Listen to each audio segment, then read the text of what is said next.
क्या आप जानते हैं कि महाभारत का सबसे शक्तिशाली योद्धा असल में कभी युद्ध जीतना ही नहीं चाहता था? भीष्म पितामह, जिन्हें कोई पराजित नहीं कर सकता था, फिर भी वे हार गए, क्योंकि भीष्म केवल एक योद्धा नहीं, बल्कि प्रतिज्ञा, त्याग और कर्तव्य का जीवित स्वरूप थे। उन्होंने सिंहासन या सत्ता के लिए नहीं, बल्कि पिता की खुशी के लिए अपना पूरा जीवन समर्पित कर दिया।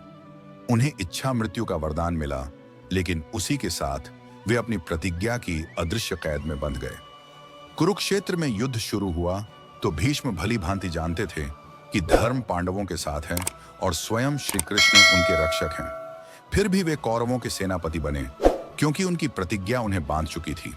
वे हर दिन युद्ध में उतरते थे, लेकिन पूरी शक्ति से नहीं, क्योंकि वे जानते थे कि यदि चाहें तो एक ही दिन में पांडवों का अंत कर सकते हैं।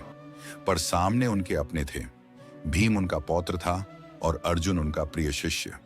उधर अर्जुन के हाथ बाण चलाते समय कांप जाते थे, क्योंकि सामने गुरु और पितामह खड़े थे, और इधर भीष्म भी अर्जुन पर निर्णायक प्रहार नहीं करते थे।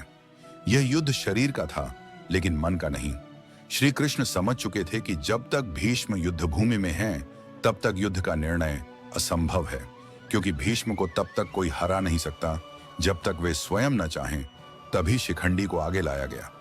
शिखंडी को देखकर भीष्म ठिठक गए, क्योंकि वह एक स्त्री के अपमान से जुड़ा सत्य था, और उसी क्षण भीष्म ने शस्त्र त्याग दिए। यहां कोई योद्धा नहीं हारा, बल्कि एक प्रतिज्ञा ने हार स्वीकार की। भीष्म बाणों की शैया पर गिरे, लेकिन मरे नहीं, क्योंकि मृत्यु भी उनकी अनुमति से आती थी।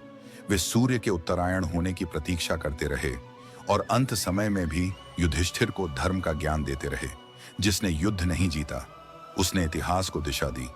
भीष्म इसलिए नहीं हारे क्योंकि वे कमजोर थे, वे हारे क्योंकि वे सही थे।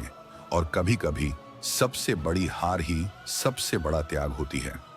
ऐसी ही महाभारत की गहराई और गूढ़ सच्चाइयों को समझने के लिए चैनल को सब्सक्राइब करें।